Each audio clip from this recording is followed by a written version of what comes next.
Yes, sir, baby, on the radar. Yo, joining me today, two-time Rebel Batalla champion. Yartzi's here with me. What up, bro?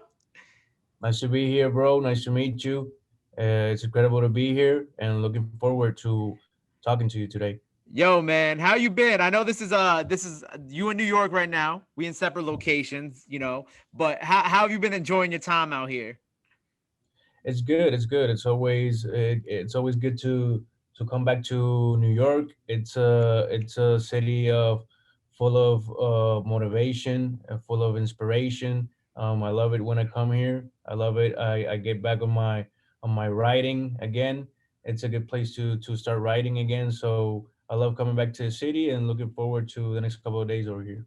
Man, I'm happy that you're enjoying your time out here. For the people who are just watching this to get to know you, I want to give them a little backstory about you. You know what I'm saying? You are a battle rapper, but you also, you make music too. How did you first? What was your first introduction to like hip hop and rapping and all that? Well, being raised in a Christian household, there were many options that my parents approved Mm. growing up. So one of the Spanish speaking rappers that they approved was Vico C. Okay. So Vico C has a line that's more conscious or that's more positive Mm. vibe rap. So that was basically the start of me getting that introduction into hip hop. Then I started hearing, listening to other Christian rappers from Dominican Republic, Redimido. You don't know if you know I've about heard. him. I've heard. I'm not too familiar. I will admit, but I have heard. Yeah, but those are basically the first glimpse I had of what hip hop culture was. And growing up, my brother used to teach me a lot about music, about hip hop. My first Nas albums that I ever heard, Yes. the first Damian Marley albums I've ever heard since when I was a kid. Growing up, my brother was the one who gave me that experience. And I started in music. My mom also she sings. She's always been a singer. My dad was a musician. So that's basically the background before being a battle rapper. My family's always been a family full of music. So that's the way I was introduced into hip hop and then into battle rap. Were they on board when you told them that you wanted to become a rapper? I mean, they were on board. They always my family was always supportive, but Mm. they didn't really think at the time that it was something that would be my career, And Mm. to one degree, I understand them because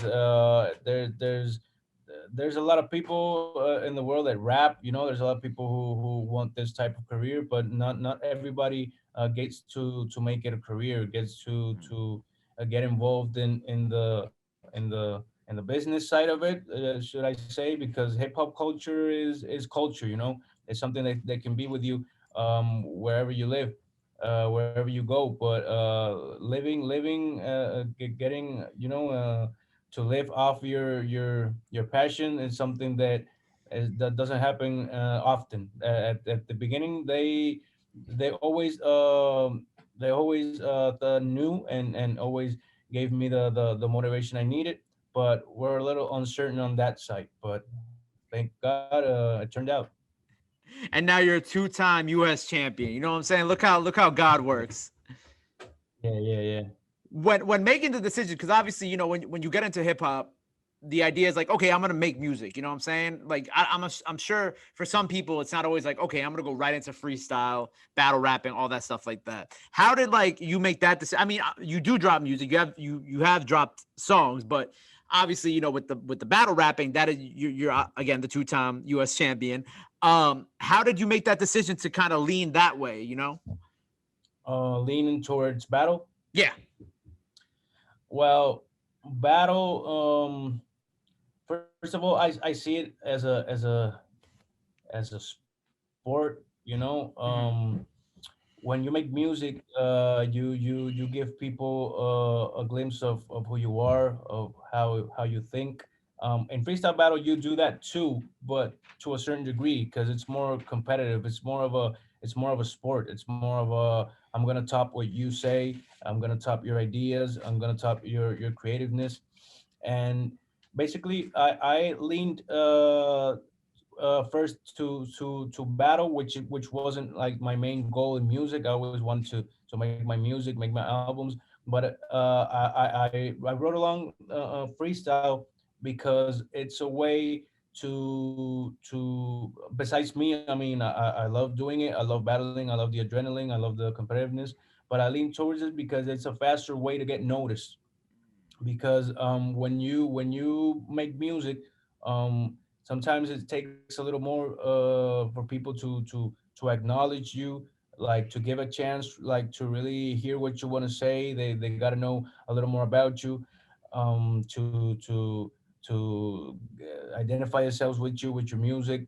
Mm. um but in battle rap, they just want to see you like destroy someone, and they just people just naturally enjoy the competitiveness, and they don't really have to know you or what you do. They just judge you based on what you do on the competition. You can just, after that, you can just go home and not do anything else, and your name keeps, people keep talking about you. It's a faster way to get noticed. It's a Mm. faster way to get noticed since from the beginning. Uh, you could drop songs in the beginning of hip hop. They would drop songs. MCs would drop songs, would get their songs, but the way they got their respect was battling. So Mm. it's a faster way to get your respect, and then makes the way easier when you're gonna drop your music. Right, and that makes me think of like in the Biggie documentary that came out a few months ago. It makes me think of when Biggie was battle rapping outside of the store. You know what I'm saying? And like going back and forth with this guy and absolutely demolished him.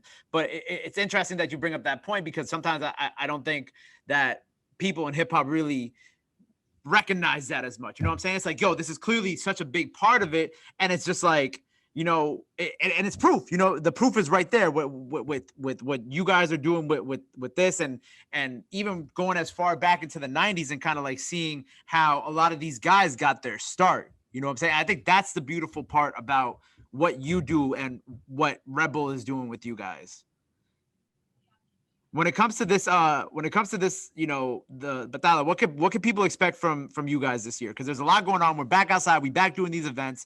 What can like the people out there who are watching expect in the coming months from y'all? I mean, every year, from a competitor standpoint, I see everybody getting better. Mm. I see everybody getting better, even though I've been the champion the last 2 years. It's not an easy task. It's not that I go there and do whatever I want and I just win. It's every year it's harder because we have these new upcoming MCs.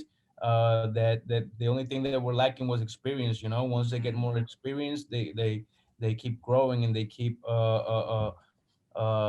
making their abilities better. They keep sculpting their art, and also I think it's going to be a more significant competition this year, because of last year we were in pandemic. This year too, and I think it's a big psychological factor. The people the MCs that can manage to turn this situation around and turn it into mental sharpness are the ones who come out winners. And I think these times have been useful for people, so for the MCs to really sculpt their art, sculpt their craft, and really understand where they want to go, what they want to do, what message they want to deliver, and what do they want to be. And once you get that idea of yourself, that once you identify what you want to be, you get better as an MC. And I think this situation has made everybody like do that introspection, and introspection always leads to a better outcome in everything, and more if it's a sport of the mind. That's a bar. So how have you been preparing for to hold on to your title?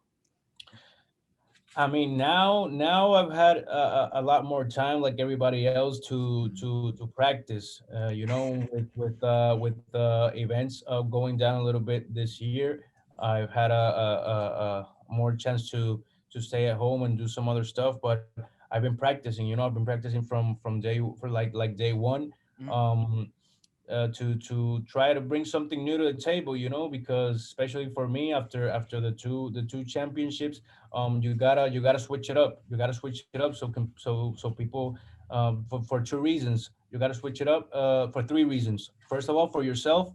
mm, Second, for people who want to see another side of you, who wants to see that you update yourself, update your game. And the third one is because you have to give the MCs, your rivals, something new. Otherwise, they study you and they know how you're gonna react, how are you gonna rap, what are you gonna say, and then it makes it easier for them. So when you come out with something new, it complicates the thing even more. And so, okay, so aside from the battle rap and the freestyle rap and all that, what do you have coming music wise for yourself? You know what I'm saying? Because you drop music, I've seen it. I tuned in on Apple Music. You know what I'm saying? I checked it out. I like it a lot, and I want to know when can we expect some more music on streaming platforms or anywhere from you? Well, this year and the last year, I've been more or less like dropping some singles. But really, my focus was the battle point Mm, of rap. I was more focusing on that. I did my tracks. I dropped some tracks. But this year, after the second championship of Batalla, that was in Miami, I stayed in Miami, and I focused on music too. I started going more to the studio, meeting up more with musicians, with artists over there that from Puerto Rico, where I'm from, that mm. that after the championship noticed that I was there, that I was Puerto Rican, and I started meeting up more with them, and I got more into music. So hopefully next year and January or February, I'll be dropping. I still don't know if I'm gonna drop the album or I'm gonna drop it by singles, but to this day, what I expect is gonna drop my first album. It'll be January or February, and it's a balanced album because in the beginning in Puerto Rico, there was no line between reggaeton and rap. The genre before in the 90s, 80s, it was called rap and reggae. There Mm. wasn't like you do reggaeton, I do rap. So in Puerto Rico, that line Yeah. didn't exist, and people when the upcoming years they drew that line. They drew that line that never existed. So in this album, I'm looking forward to erasing that line once again. I'm gonna have reggaeton tracks. I'm gonna have rap tracks, trap tracks, and I'm gonna have some pretty dope featurings with consolidated artists in every genre. That's exciting. Okay, so if you had to, obviously aside from the artists that you're already working with, if you could have pick some like dream collaborations that you could go into the studio and work with right now, hip hop, Spanish music, whatever, who would you love to have on your album with you? Jamie Marley, definitely. Damian Marley. Okay, I like that. Yeah. I feel like, first of all, I feel like as a person, I would learn a lot from him as a person of his beliefs I followed his career throughout his life, and he has maintained his concept, his ground, his beliefs, and I respect that a lot, especially when it's not that easy to maintain your beliefs in this industry. So I think I would learn a lot from him as a person. I think he has a lot of story, like he himself being a great musician and being Bob Marley's son. It's also something special. And above that, he's a beast. He's a beast. He's a beast in the studio. He's a great musician, a great artist, and I think definitely it will be him. That's it. We're gonna manifest that for you. I like the term manifest. We're gonna manifest that one day you're gonna have that Damian Marley collab. That's But what's this is up. all very exciting. Congratulations on all the success. I look forward to seeing you compete soon, and I look forward to the new project. Anything else before we sign off here that the people got to know about? Just know that everything I don't I'm not I haven't done everything I want to do. Still, I'm still working on it, but everything I've done they can do too. They just have to focus. They have to believe in themselves and just keep practicing and doing what they do. But there's nothing impossible for anybody. Everybody who's on top right now was once one of us, following a dream and doing what made them happy. So just continue to do it. Boom. That's free advice right there. Free jewelry, as I like to call it. Thank you so much for joining me today, bro. I really appreciate it. Let the people know where they can follow you at. Anything else that you want to throw in there? Now's the time to go ahead and do it. They can find me in YouTube at Yartzi Real. Yartzi Real spelled Yartzi Rial, and all platforms in Spotify and YouTube. They can find me in Instagram, Facebook, everywhere the same way. Boom. All right. Well, there you have it. Make sure you go follow him. Go keep it locked with him because his project is on the way. More battles on the way. A lot of more success on the way. Until next time. Thank you, Yartzi. On the radar, baby. Boom.